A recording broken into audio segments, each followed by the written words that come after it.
नमस्कार दोस्तों, स्वागत है आपका हमारे चैनल लाइफ सक्सेस मनिया में। चैनल पर नए हैं तो प्लीज चैनल को लाइक करें, सब्सक्राइब करें, वीडियो को शेयर करें। धन्यवाद। मानव स्वभाव पर बुद्ध की कहानी।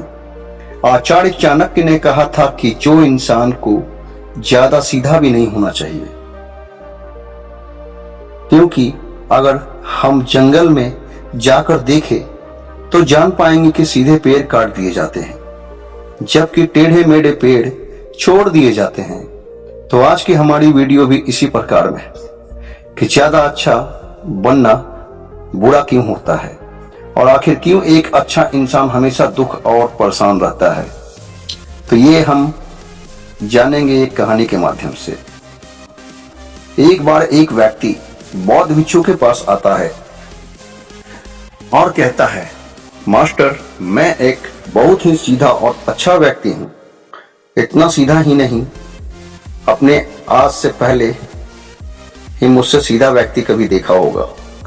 मैं हमेशा ही सबकी मदद करने की कोशिश करता हूं, सबको खुश रखने की कोशिश करता हूं, लेकिन सब मेरा फायदा उठाते हैं, मेरा मजाक बनाते हैं और कोई भी मुझे गंभीरता से नहीं लेता। यहां तक कि मेरे घर वाले भी मेरी इज्जत नहीं करते और ना ही घर के किसी महत्वपूर्ण काम में मेरी राय लेते हैं, जबकि अपने दोनों भाइयों की तुलना में मैं सबसे ज्यादा काम भी करता हूं, घर वालों की बात भी मानता हूं, माँ बाप की सेवा भी करता हूं और घर के सभी लोगों को खुश रखने की पूरी कोशिश करता हूं, लेकिन मेरी भावनाओं को कोई भी नहीं समझता। सब मेरा फायदा उठाते हैं। आखिर मेरे साथ ही ऐसा क्यों होता है? व्यक्ति की पूरी बात ध्यान से सुनने के बाद बौद्ध भिक्षु बोली, किसने कहा कि तुम एक सीधे और अच्छे व्यक्ति हो? असल में तुम एक अच्छे व्यक्ति होने का दिखावा कर रहे हो। यह सुन उस व्यक्ति को बुरा महसूस हुआ, लेकिन वो फिर भी बौद्ध भिक्षु की बात सुनता रहा। बौद्ध भिक्षु ने उससे पूछा, अच्छा बताओ कि तुम हर व्यक्ति की मदद क्यों करना चाहते हो? क्यों तुम सबको खुश रखने की कोशिश करते हो? व्यक्ति ने कहा, ताकि सामने वाला मुझे भी खुश रखे, मेरी बात माने, मेरी इज्जत करे, मेरी भावनाओं को समझे और मुझे एक अच्छा इंसान माने। बौद्ध भिक्षु ने कहा, बस यही तुम्हारी समस्या है कि तुम दूसरों को खुश रखने का प्रयास कर रहे हो ताकि वो भी तुम्हें खुश रखे। तुम अपनी खुशी दूसरों के अंदर ढूंढ रहे हो। तुम दूसरों में नजरों में अच्छा बनना चाहते हो, खुद की तारीफ सुनने के लिए सामने वाले की जी हजूरी कर रहे हो और फिर उम्मीद कर रहे हो कि सामने वाला भी तुम्हारे साथ ऐसा ही व्यवहार करेगा। तो ऐसा नहीं होता, क्योंकि कोई भी ऐसे व्यक्ति को गंभीरता से नहीं लेता जो लोगों की हर बात में हाँ मिलाता हो। अब मैं तुम्हें कुछ ऐसी आदतें बताऊंगा जो तुम्हें और तुम्हारे जैसे खुद को अच्छा मानने वाले लोगों के अंदर होती है। पहली आदत, खुद को अच्छा मानने वाले लोग ये दिखाने की कोशिश करते हैं कि वो लोगों का ज्यादा ध्यान रखते हैं। उन्हें लोगों की चिंता है, इसलिए वो सबकी मदद करने पहुंच जाते हैं, फिर चाहे सामने वाले को उनकी मदद की जरूरत हो या ना हो। दूसरी आदत, खुद को अच्छा मानने वाले लोग दूसरों से खुद की तारीफ के भूखे होते हैं, इसलिए वो ज्यादातर मौकों पर वही काम करते हैं जिससे सामने वाला खुश हो और उनकी तारीफ करे। अगर उन्हें लगता है कि किसी काम से सामने वाला नाराज हो जाएगा तो वह उस काम को हाथ तक नहीं लगाते। तीसरी आदत यह है, खुद को अच्छा मानने वाले लोगों को लगता है कि उन्हें अपनी कमियों और कमजोरियों को दूसरे लोगों से छुपाना चाहिए, क्योंकि उन्हें लगता है कि अगर दूसरों को उनकी कमियां और गलतियों के बारे में पता चल गया तो लोग उनको मजाक बनाएंगे, उनकी बेइज्जती करेंगे, उन पर गुस्सा होंगे और उन्हें एक कमजोर व्यक्ति मानेंगे। चौथी आदत, अच्छे लोग खुद की जरूरतों, खुद की प्राथमिकताओं को सबसे ऊपर रखने से डरते हैं, क्योंकि उन्हें लगता है कि ऐसा करने से ही दूसरे लोग उन्हें स्वार्थी समझेंगे और फिर वो लोगों को नजरों में एक अच्छे इंसान नहीं रह जाएंगे। पांचवी आदत, खुद को अच्छा समझने वाले लोग मानते हैं कि वो केवल तभी खुश रह सकते हैं जब उनके आसपास का हर इंसान खुश रहे, इसलिए वो अपने आसपास के हर व्यक्ति को खुश रखने की कोशिश करते हैं। अब तुम्हें सुनने में लग सकता है कि इन आदतों में क्या बुराई है। सबका भला करना तो अच्छी बात है, लेकिन समस्या यह है कि खुद को अच्छा समझने वाले लोग असल में जैसे दिखते हैं वैसे होते नहीं। ये अंदर से कुछ और ही होते हैं। जैसे कि पहला, अच्छाई का दिखावा करने वाले लोग ज्यादातर मौकों पर ईमानदार नहीं होते, क्योंकि वो अच्छा बनने के चक्कर में दूसरों की बुराई को भी छिपा देते हैं। सामने वाले को कभी भी उसकी गलतियां नहीं बताते और केवल वही बोलते और करते रहते हैं जिससे सामने वाला खुश रहे। दूसरा, खुद को अच्छा समझने वाले लोग दूसरों को खुश रखने के पीछे इतने पागल होते हैं कि वो कई बार जरूरी और दूसरों के लिए महत्वपूर्ण बातों और कामों को भी उनसे छिपा कर रखते हैं और उन्हें बताते नहीं ताकि सामने वाला उनसे खुश रहे। तीसरा, अच्छे लोग अपनी जरूरतों और कामों को महत्व नहीं देते, इसलिए ये दूसरों से सीधे अपने काम करवाने से घबराते हैं, जिसकी वजह से ये दूसरे लोगों के साथ चालाकी करने से कोशिश करते हैं अपने जरूरी कामों को करवाने के लिए भी, जैसे कि सामने वाले की चापलूसी करना या फिर उसके किसी काम के बहाने अपना काम भी कर लेना। चौथा, खुद को अच्छा मानने वाले लोग केवल पानी की उम्मीद से ही कुछ देते हैं। यह इस बात का दिखावा तो करते हैं कि यह लोगों की मदद करना चाहते हैं, लेकिन यह मदद सिर्फ इसलिए करते हैं ताकि सामने वाला उनकी तारीफ करे, इन्हें अच्छा इंसान समझे और जरूरत पड़ने पर इनकी भी मदद करे। लेकिन अगर इन्हें मदद के बदले मदद नहीं मिलती तो ये गुस्सा भी हो जाते हैं, सामने वाले से अंदर ही अंदर नफरत करने लगते हैं और उससे बदला लेने का मौका ढूंढते हैं। पांचवा, खुद को अच्छा दिखाने वाले लोग दूसरों को नहीं बोल पाते, उन्हें मना नहीं कर पाते और दूसरों के काम करने के चक्कर में या अपने और अपने परिवार के जरूरी कामों को भी पूरा नहीं कर पाते।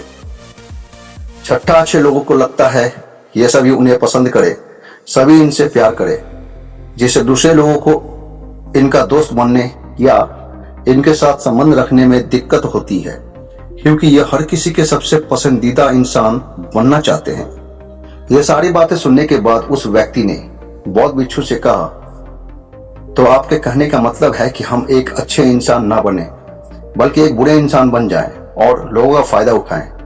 बौद्ध भिक्षु ने कहा, नहीं, मैं तुम्हें बुरा इंसान बनने के लिए नहीं कह रहा हूं, लेकिन हाँ, तुम्हें बहुत सीधा इंसान भी नहीं बनना है। अब मैं तुम्हें बताता हूं कि एक व्यक्ति को कैसा इंसान बनने का प्रयास करना चाहिए।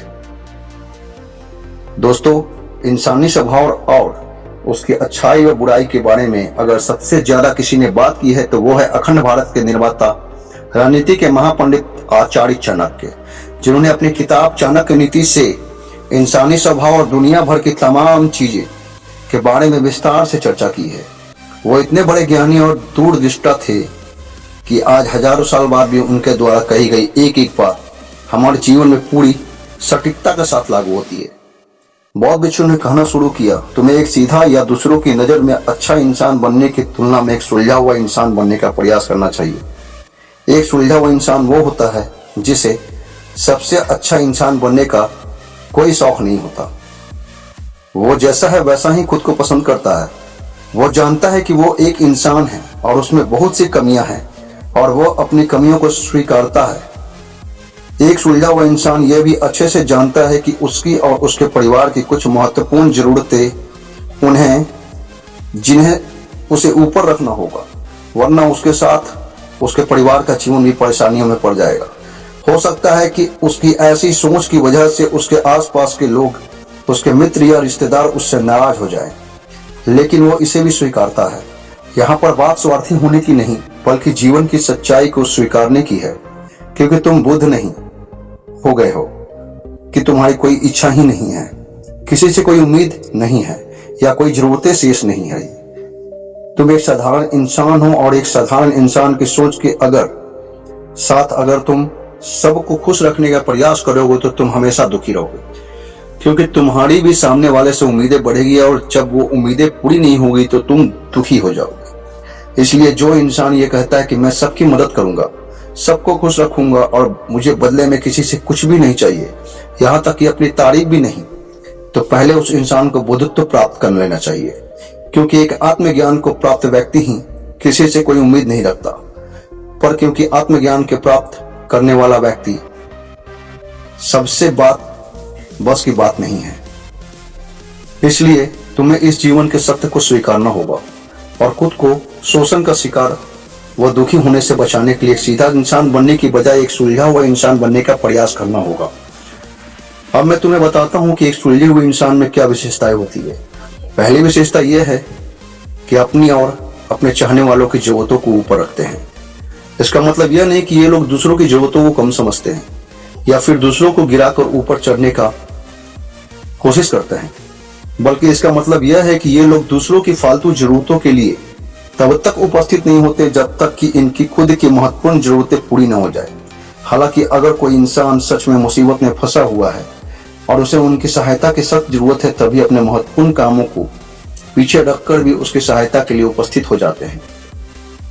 सिर्फ उसे खुश रखने या सामने वाले की नजरों में अच्छा इंसान बनने के लिए इस तरह वो खुद को बेवजह दुखी होने से बचा लेता है। लेकिन जो अच्छा होने का दिखावा करते हैं वो सबको खुश करने के चक्कर में अपने जीवन के सबसे महत्वपूर्ण इंसान को ही दुखी कर बैठते हैं, जो कि वो खुद हैं। तीसरी विशेषता, एक सुलझा हुआ इंसान वैसा जीवन जीने का प्रयास करता है जैसा वो जीना चाहता है। वो सिर्फ किसी दूसरे को खुश करने के लिए ही अपने जीवन का तरीका नहीं बदलता। इसका मतलब यह नहीं कि उनके जीने का तरीका ऐसा है जिससे लोगों को समस्या है। वो बस दूसरे क्या कहेंगे इस चक्कर में अपना मन मार कर नहीं रहता और खुलकर पूरे जोश और उत्साह के साथ अपना जीवन बिताता है। उसे अपनी पसंद नापसंद पता होती है, इसलिए वो वही करता है जिसमें उसे खुशी मिलती है। उसे अच्छे से पता होता है कि वो कौन है। उसे अपने आप पे भरोसा होता है, इसलिए उसे किसी इंसान की छोटी चापलूसी करके खुद को अच्छा दिखाने या खुद की तारीफ सुनने की जरूरत नहीं होती। जैन मास्टर ने आगे कहा, अगर तुम अपने जीवन से संतुष्ट नहीं हो तो अपने आप से दो प्रश्न पूछो। पहला, क्या मैं अपने लिए वो जिंदगी बना रहा हूँ जो मैं असल में अपने लिए चाहता हूँ? और दूसरा, अगर मैं नहीं बना रहा तो क्यों नहीं बना रहा? जब तुम इन दोनों सवालों के बारे में गहराई से विचार करोगे तब तुम जान पाओगे कि तुम अपनी मनचाही जिंदगी सिर्फ इसलिए नहीं बना पा रहे हो क्योंकि तुम दूसरों के सामने अच्छा बनने का प्रयास कर रहे हो, जिसकी वजह से तुम अपनी इच्छाओं और जरूरतों को प्राथमिकता नहीं देते हो और दूसरों को ही खुश करने में लगे रहते हो। इसलिए अगर तुम एक खुशहाल और मनचाहे जिंदगी जीना चाहते हो तो एक सुलझा हुआ इंसान बनने का प्रयास करो, ना कि सीधा इंसान। इतना कहकर बौद्ध भिक्षु मौन हो गए। व्यक्ति को भी अब समझ आ चुका था कि उसे एक सुलझा हुआ इंसान बनना है, ना कि सीधा इंसान। उसने इतनी अमूल्य जानकारी के लिए बौद्ध भिक्षु का धन्यवाद किया और वहां से चला गया। दोस्तों, उम्मीद करता हूं कि आपको इस कहानी से बहुत कुछ सीखने को मिला होगा। आपका बहुत बहुत धन्यवाद।